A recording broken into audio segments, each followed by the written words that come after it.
আসসালামু আলাইকুম, কেমন আছেন সবাই? সবাই অনেক ভালো আছেন, সুস্থ আছেন। তো দুপুরবেলা যুক্ত হয়ে গেলাম আপনাদের সাথে। এখন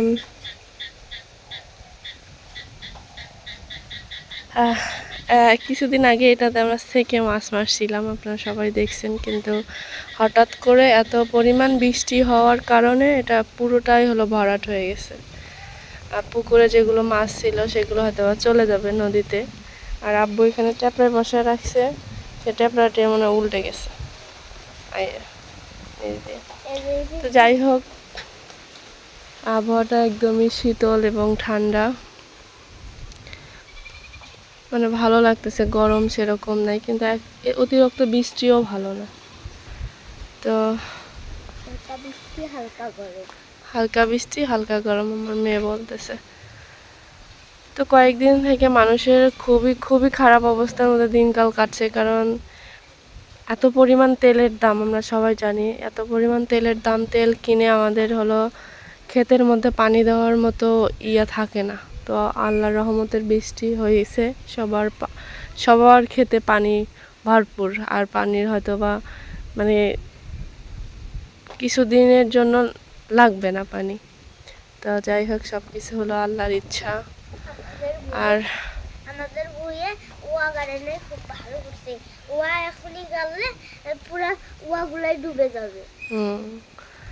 তো আজকে হলো মরিয়মের স্কুল বন্ধ গেল, বুধবার। আমি 2 দিন ভিডিও ছাড়তে পারি নাই, পারিবারিক কিছু সমস্যার কারণে, যেটা ভিডিওতে না বলা ভালো হবে এবং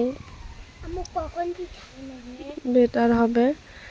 তো নদীর পানিও একটু হালকা হালকা বাড়ছে আর কি।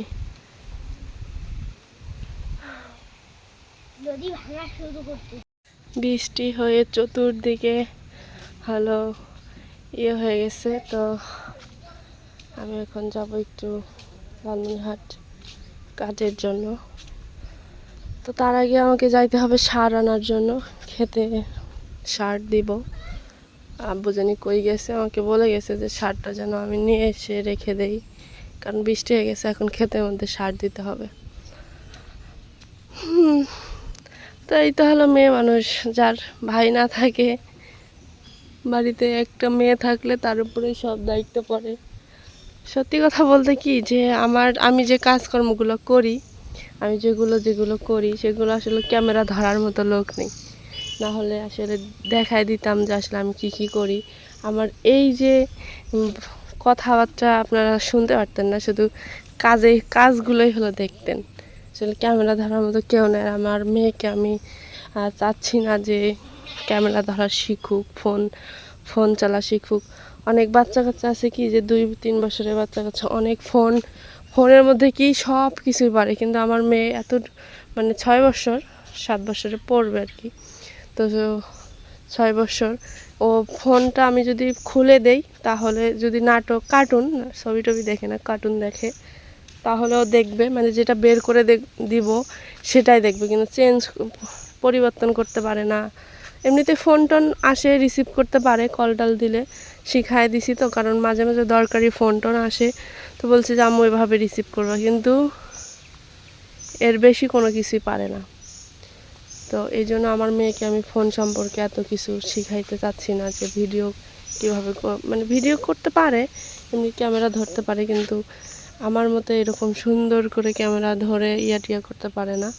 তো আমি চাচ্ছিও না যে আরও কিছু শিখুক ফোন সম্পর্কে।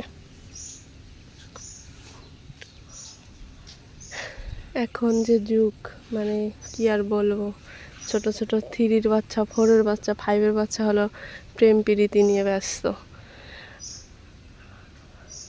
মানে 3-র বাচ্চা, 4-এর বাচ্চা, আমাদের এখানে একটা ছিল 5-এ পড়ে বাচ্চাটা, বলা চলে যে তার চুল টুল, মেয়ে মানুষের যে গঠন সেরকম কোনো ওর মধ্যে ছিল না, তাই প্রেমে পড়ে গেছে, সম্পর্ক জড়ায় গেছে। তাহলে ভাবেন যে আসলে কি যুগ পড়ে গেছে। এই ফোনের কারণে, ফোনের কারণে হলো এই অবস্থা। আমি যখন কি মোবাইল টিপি বা ফেসবুকে অ্যাক্টিভ থাকি, ফেসবুক দেখি, তখন আমার মেয়েকে আমি সাথে কখনোই নেই না। এই কারণেই নেই না, কারণ একটা টিপতে টিপতে দেখা যায় যে একটা বাজে ছবি চলে আসলো সামনে, ওই ছবিটা বাচ্চাদের চোখের সামনে পড়লো। আমি সব সময় যদি ওকে সাথে নিয়ে ছবি দেখি বা মোবাইল টিপি, বেশিরভাগ কার্টুন, যে কার্টুনগুলা, এই কার্টুনগুলো দেখানো হয়, কারণ কার্টুনগুলোর মধ্যে সব সময় ভালো কথা ছাড়া কোনো বাজে কাজ আমরা পাই না। আর বিশেষ করে আমি বেশিরভাগ সময় কার্টুনই দেখি, আমি ছবি টবি দেখি না। তো আমি এখন যাব লালমনিরহাট যাব। লালমনিরহাটে কিছু কাজ আছে, তারপরে শার্ট টার্ট নিতে হবে, বিভিন্ন ধরনের কাজ আছে। আমার মেয়ের একটু কেনাকাটা করতে হবে, ওর জামা প্যান্ট কিছু নিতে হবে, কারণ সব কিছু নষ্ট হয়ে গেছে। তো যাই হোক, রওনা দেই লালমনিরহাটের উদ্দেশ্য করে, মেয়েকে সাথে নিয়ে যাব।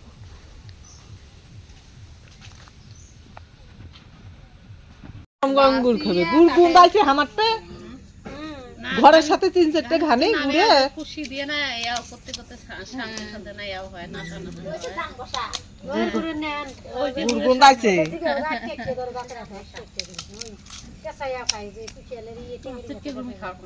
নাই সিমে আর বাইগুন মজা লাগছে বেশি।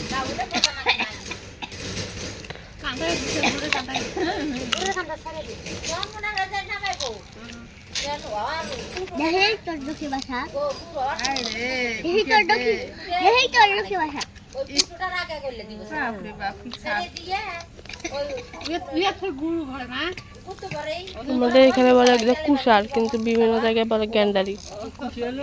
এটা হলো আমাদের এখানে আবাদ করে, জন্ডিসের জন্য এটা খুব উপকার।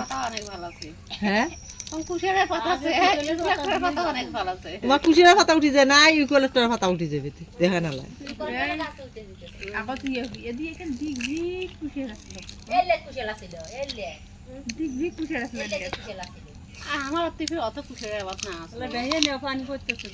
তিনটে চারটে ঘানি আমার ঘরে কাঁদতে পারি, হাড়ে গন্ধ ভয়তে আইতো দিনত মেসে কুশিয়া বেরিয়ে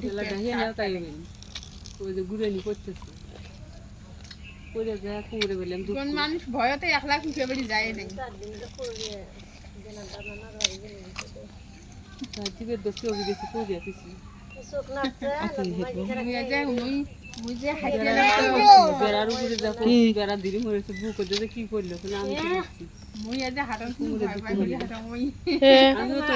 আমার দুই খেতে থেকে কিছু কম না।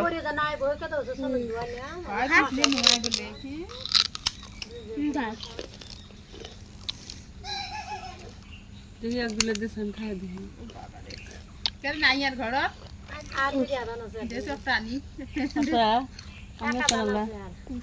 খাইনি আমি তো যাবেন তুমি খেলো না কি এলে বুঝলাম খাইনে কি খাও, আমরা পছন্দ করি না। আমার নিজে হাতে কুশল খাবো, নিজে হাতে খাবো না, কত মজা লাগবে।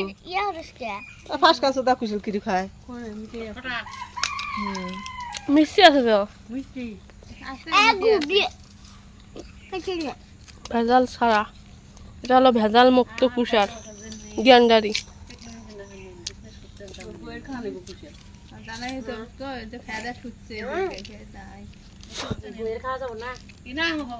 তো কুষার খেয়ে এখন বের হবো।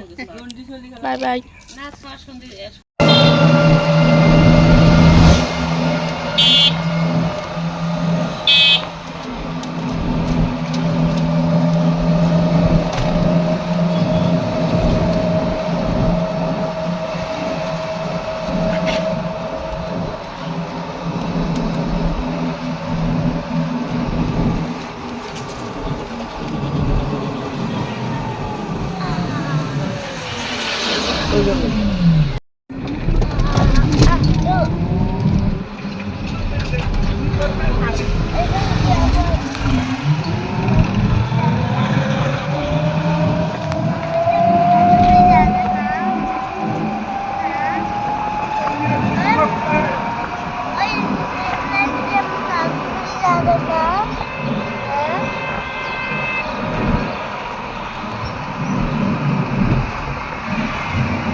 লালমনিরহাটের কাজ শেষ, আমরা এখন চলে যাচ্ছি বাড়িতে।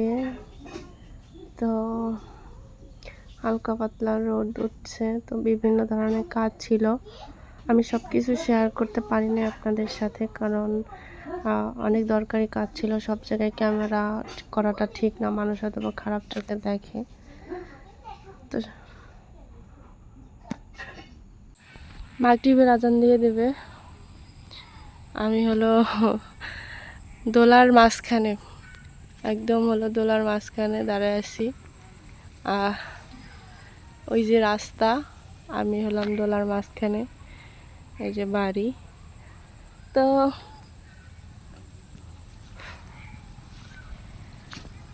আপনারা আমার কিছু কিছু কথা শুনে ভাবেন কি যে আপু আপনি এমন এমন কথা বলেন যে সেটার উত্তর বা হলো সেটার আমরা খুঁজে পাই না, এমন কঠিন কঠিন কথা। আসলে আমি ছোট মানুষ, হয়তোবা খুবই ছোট, সেরকম কোনো কথাবার্তা বলতে পারি না। যতটুকু বলি নিজের সাথে যেগুলো ঘটে, আশেপাশে যেগুলো ঘটে সেগুলোই শেয়ার করি, এর বেশি কিছুই না। কারণ নিজের চোখে তো বিশ্বাস করতে হবে, নিজের চোখ দিয়ে যেগুলো দেখি, তাই না? তো আমি কয়েকদিন যাবৎ মানে একটু মানসিকভাবে একটু ভেঙে পড়ছি। সেটা হলো আমার ঘুম নেই, একটু টেনশন, পারিবারিক সমস্যা, এগুলোর জন্য আমার ঘুমের ওষুধ খাওয়া হলো ঘুমাইতে হয়। মানে চেহারাটা দেখলে হয়তো বা বুঝতেন, আমার চোখের নিচ দিয়ে কালো হয়ে গেছে, এরকম অবস্থা। তো এই জন্য আমাকে ঢাকা যাইতে, আমার টিকিট আমি কাটছিলাম মাঝখানে যে আমি ঢাকা যাব, আমার সব জিনিস হয়ে গেছে, শেষ হয়ে গেছে। আমাকে টিকিট ক্যান্সেল করাইছে আমার বাবা আর মা, যে যাওয়া যাবে না এরকম অবস্থা। কারণ আমার শ্বাসকষ্ট, এমনিতেই শ্বাসকষ্ট, আমি হুটহাট করে পড়ে যাই, আমার জ্ঞান থাকে না, এরকম অবস্থা। মানে উপরে কমেন্টের উপর কমেন্ট আসতে, যা আপু আপনি ঢাকায় আসার কথা বলে আর কেন জানি কোনো কথা বলতেছেন না, আসতেছেন না। আসলে এই হলো সমস্যা, হ্যাঁ, যে ঢাকায় আমি কেন যাচ্ছি না। তো যেহেতু ব্যবসা শুরু করছি, সেহেতু ব্যবসা ধরে রাখবো, চেষ্টা করব যে ব্যবসাটা যেন আমি করতে পারি। তো দোয়া করবেন যেন এই সমস্যা থেকে সমাধান আমি খুব তাড়াতাড়ি পেয়ে যাই। আর মানুষ বলতেই সমস্যা, আজকে কোটিপতিরও সমস্যা থাকে, গরিব মানুষদেরও সমস্যা থাকে, কিন্তু সব কিছুর মালিক হলো আল্লাহ, সব কিছু ঠিকঠাক করে দেওয়ার মালিক হলো আল্লাহ। তো এটার জন্য ধৈর্য ধরতে হয় আমাদের, নৈরাশ হওয়া যাবে না কখনো, এই হলো কথা। তো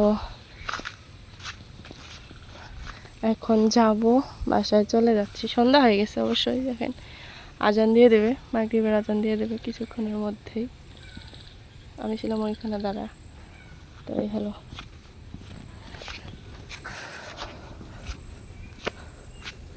আমাদের বাড়ির রাস্তা অনেকেই পছন্দ করেন। তো যেখান থেকে আমার এই ভিডিওটা দেখলেন সবাইকে অসংখ্য ধন্যবাদ। ভুল ত্রুটি হলে ক্ষমার দৃষ্টিতে দেখবেন, ঠিক আছে? তো আজকে এ পর্যন্তই, আবারও কোনো নতুন ভিডিও নিয়ে আপনাদের সামনে আসতেছি। সে পর্যন্ত সবাই ভালো থাকবেন, সুস্থ থাকবেন। আল্লাহ হাফেজ।